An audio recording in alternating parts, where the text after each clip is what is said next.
మా సోదరుడు BRS party social media convener, అదేవిధంగా తెలంగాణ ఉద్యమంలో క్రియాశీలంగా పనిచేసిన విద్యార్థి నాయకుడు, Telangana state mineral development corporation మాజీ అధ్యక్షుడు సోదరుడు మన్నె క్రిషాంక్ గారిని ఒక ఫ్రివలస్ కేసులో, అంటే ఒక పనికిమాలిన కేసులో చేయని తప్పుకు ఇవాళ అరెస్టు చేసి ఈ రాష్ట్ర ప్రభుత్వం గత వారం రోజులుగా వేధిస్తా ఉంది.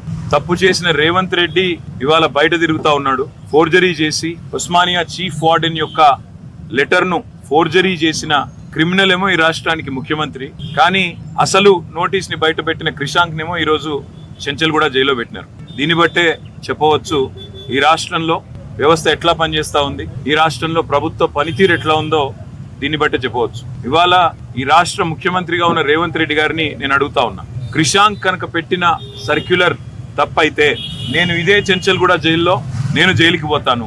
ఒకవేళ నువ్వు పెట్టిన సర్క్యులర్ ఫేక్ అని మేము రుజువు చేస్తే నువ్వు జైల్లో కూర్చుంటావా అని చెప్పి నేను రేవంత్ రెడ్డిని అడుగుతా ఉన్నా. సిగ్గు లేకుండా చేసింది ఒక వెధవ పని, మళ్ళా మీదుగా ఇవాళ మా సోదరుణ్ణి జైల్లో పెట్టి ఈ రకంగా ఇబ్బంది పెట్టడం, ఈ రకంగా కావాలని ప్రభుత్వంలో ఉన్నానని చెప్పి అధికార మదంతో అధికార యంత్రాంగాన్ని అడ్డం పెట్టుకునేదైతే చిల్లర రాజకీయం చేస్తున్నాడు రేవంత్ రెడ్డి.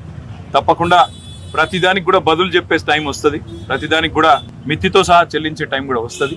ఒకటి మాత్రం పక్కా, ఇప్పుడే క్రిషాంక్ గారిని కలిసినాను నేను, చాలా ధైర్యంగా ఉన్నాడు, చాలా నవ్వుతూ చిరునవ్వుతో చెప్తున్నాడు, ఏం కాదన్నా, నాకేం పర్వాలేదు, నాకు ఉద్యమము కొత్త కాదు, కేసులు కొత్త కాదు, ఏం పర్వాలేదని చెప్తున్నాడు. చేయని తప్పుకు ఇవాళ వారం రోజులు జైల్లో ఉన్నా ఆయనలో ధైర్యం మాత్రం సడలేదు.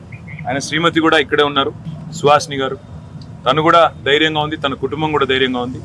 నేను ఈ ప్రభుత్వాన్ని నేను డిమాండ్ చేస్తా ఉన్నా, చేసిన వెధవ పనికి ఇప్పటికైనా క్షమాపణ చెప్పి వెంటనే క్రిషాంక్ని విడుదల చేయండి. లేదా నిజంగానే రేవంత్ రెడ్డి నీకు దమ్ముంటే నువ్వు ముందుకు రా, ఎక్స్పర్ట్స్ ముందు పెట్టు, నువ్వు పెట్టిన సర్క్యులర్ పెట్టు, క్రిషాంక్ పెట్టిన సర్క్యులర్ పెడదాం, ఏది ఒరిజినల్లో తెలుద్దాం, ఏది డూప్లికేట్, ఏది ఫోర్జరీ తెలుద్దాం.